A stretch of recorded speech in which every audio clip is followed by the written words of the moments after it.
Maka dari bab hakikat muncullah Syekh Siti Jenar. Kemudian muncullah kalam-kalam yang menunjukkan kalam-kalam mabuk bertuhan, mabuk cinta kepada Allah, mabuk dalam keahadian Allah, keesaan Allah Subhanahu wa taala. Jika seseorang memahaminya dengan jalur kerohanian seperti Al-Hallaj dan Syekh Siti Jenar, maka yang terjadi tidak ada kata aku, tidak ada alam, yang ada hanya Allah Sang Pencipta. Jika Al-Hallaj mengatakan di dalam jubahku adalah Allah, tiada kecuali Allah, maka Syekh Siti Jenar lebih dahsyat lagi, di dalam dirinya hanya Allah, wujudku adalah wujud Allah. Itulah Syekh Siti Jenar. Inilah cerita awal kenapa muncul satu zikir, satu wirid yang disalahgunakan oleh orang kebatinan. Wujud ingsun atau zat ingsun zat Allah, sifat ingsun sifat Allah, nama ingsun nama Allah. Ini kalam tidak boleh dilafazkan kecuali orang sedang mabuk. Orang mabuk tidak dikenakan hukum syariat sampai kesadaran dia kembali.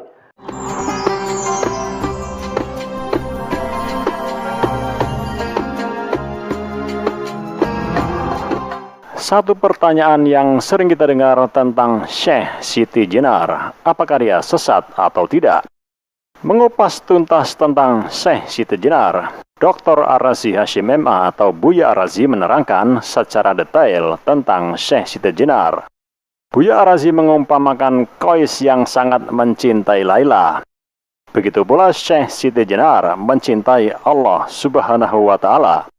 Begitu cintanya Syekh Siti Jenar kepada Tuhannya menjadikan dia mabuk cinta atau cinta buta. Tak ada lagi ruang di hatinya dengan hal lain kecuali cintanya kepada Allah Subhanahu wa taala. Sebutan Al-Hallaj atau yang di Nusantara dikenal dengan Syekh Siti Jenar hidup pada masa Sunan Kalijaga dan juga pada masa Wali Songo lainnya.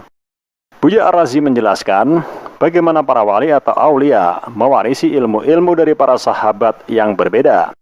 Ada yang mewarisi ilmu syariat seperti Sunan Kalijogo yang mewarisi ilmu dari Imam Abu Yazid Al-Baghdadi. Begitupun Syekh Siti Jenar yang mewarisi ilmu hakikat yang merupakan warisan dari ulama terdahulu seperti Imam Al-Arabi.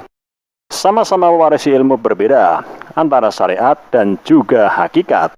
Ilmu tauhid yang dipelajari Syekh Siti Jenar menimbulkan rasa cinta yang teramat sangat dalam hati kepada penciptanya. Hingga muncul kalimat dari Syekh Siti Jenar yang benar-benar dimabuk cinta kepada Tuhannya, yaitu satu kalimat, Allah wujud dan wujud Allah adalah Syekh Siti Jenar. Di Nusantara lebih dikenal dengan Manunggaling Kawula Gusti. Tingkatan Syekh Siti Jenar yang begitu tinggi karena ilmu hakikatnya.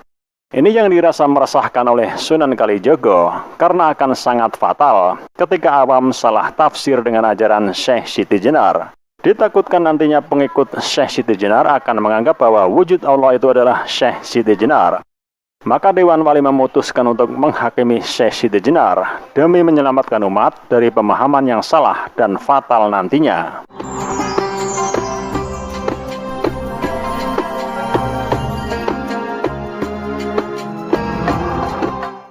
Bismillahirrahmanirrahim. Alhamdulillah wassalatu wassalamu ala sayyidina Rasulillah.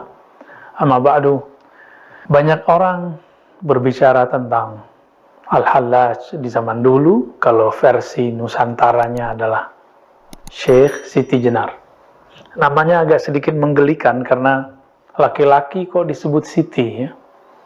Tapi itulah sebutan dulu ya. Mungkin dulu Syekh Saidi Jenar, tapi nggak tahulah kenapa kemudian berubah.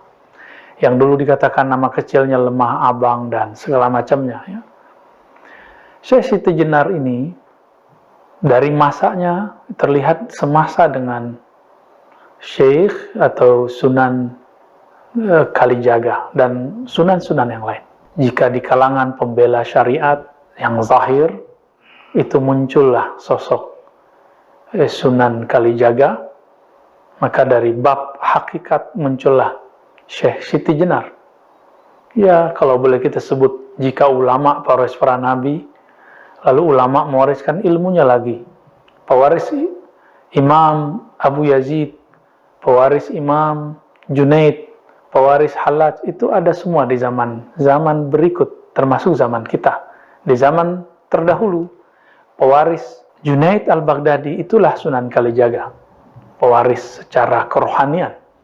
Adapun pewaris kerohanian Al-Hallaj, itulah Syekh Siti Jenar. Sejarah pun berulang, karena chip takdirnya sangat-sangat sama, hanya formulasinya yang berbeda.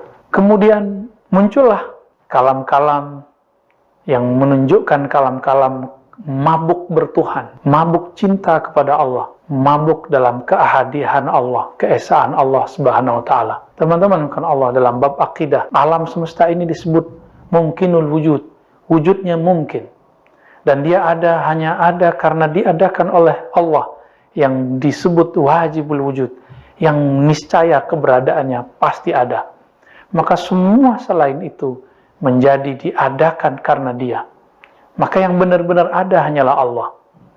Inilah yang disebut oleh pendahulu imam wujudiyah, namanya Imam Ibn Arabi dengan al-wujud al-mutlaq. Al-wujud al-mutlaq ini, jika seseorang memahaminya dengan jalur kerohanian seperti Al-Hallaj dan Syekh Siti Jenar, maka yang terjadi, tidak ada kata aku, tidak ada alam, yang ada hanya Allah, Sang Pencipta. Alam ini dianggap semu dalam bab ahadiyah tersebut. Meskipun di alam sadar, kita mengatakan, kita ini ada, Allah ada, dan wujud kita real, wujud Allah lebih real. Tapi oleh mereka yang sedang mabuk cinta dalam ahadiyah keesaan Allah, hanya Allah semata. Mirip-mirip seorang yang kasmaran, dia hanya melihat kekasihnya saja yang paling cantik, paling indah, paling gagah. Maka di saat itu, kemanapun dia memandang, yang terbayang adalah wajah kekasihnya. Seperti cerita Laila dan Majnun. Majnun memandang tembok pun yang muncul wajah Laila, apalagi melihat siapapun. Sahabat yang melakukan Allah, Syekh Siti Jenar, kemudian sebagaimana Al-Hallaj, mengatakan hal yang mirip. Mengatakan, jika Al-Hallaj mengatakan, di dalam jubahku adalah Allah, tiada kecuali Allah, maka Syekh Siti Jenar lebih dahsyat lagi, di dalam dirinya hanya Allah, wujudku adalah wujud Allah. Itulah Syekh Siti Jenar. Inilah cerita awal kenapa muncul satu zikir, satu wirid yang disalahgunakan oleh orang kebatinan. Wujud ingsun atau zat ingsun zat Allah, sifat ingsun sifat Allah, nama ingsun nama Allah. Ini kalam tidak boleh dilafazkan kecuali orang sedang mabuk. Orang mabuk tidak dikenakan hukum syariat karena dia mabuk sampai kesadaran dia kembali. Tapi beberapa orang-orang yang melanggar kaedah ini, melanggar dharma, kaedah seorang pezikir perindu kepada Allah, dia membacanya sebelum dosis itu dibolehkan kepadanya. Maka yang terjadi, muncullah kelompok wujudiyah di tahun 1400-an, 1500-an, 1600-an, 1700-an, itu kemudian terjadi pergolakan dahsyat di Nusantara. Maka muncul nanti ada Hamzah Fansuri, Syamsuddin Sumatrani, kemudian juga Nuruddin Raniri, semuanya berbicara itu. Dan puncaknya itulah Syekh Siti Jenar. Apakah kemudian Sunan Kalijaga mengkafirkannya? Kita belum menemukan satu nas, satu teks, satu riwayat dalam kitab-kitab yang berbahasa Pegon ataupun bahasa yang aksaranya Hana Caraka yang sampai kepada kita bahwa Sunan Kalijaga mengkafirkannya. Tidak. Tapi seperti dulu Imam Al-Junaid mengatakan kepada Hallaj, wahai Hallaj, ya Aba Mansur, la yaqta'uka ila dam. Tidak ada yang bisa menghentikanmu wahai Hallaj kecuali hukum pancung, yaitu darah yang diteteskan. Dan itu sangat mengerikan sekali. Ajaran ini belakangan dibahasakan secara lokal. Disebut dengan ahadiyah itu manunggaling. Manunggaling keesaan Allah, kesatuan Allah. Ya. Tidak ada yang bersatu. Hamba tidak bersatu dengan Allah. Kenapa? Hamba dianggap tidak ada. Maka manunggaling jangan diartikan Syekh Siti Jenar bersatu dengan Allah. Kenapa? Yang wujud cuma Allah. Syekh Siti Jenar hanya bayang-bayang. Tapi orang-orang yang kemudian lancang menerjemahkan ajaran Syekh Siti Jenar, kemudian mengatakan Syekh Siti Jenar mengajarkan persatuan dengan Allah. Wallahi iyyakum bihi. Syekh Siti Jenar, Al-Hallaj tidak pernah mengatakan itu. Tapi mereka sedang mabuk dan mereka mengatakan hanya ada wujud tunggal.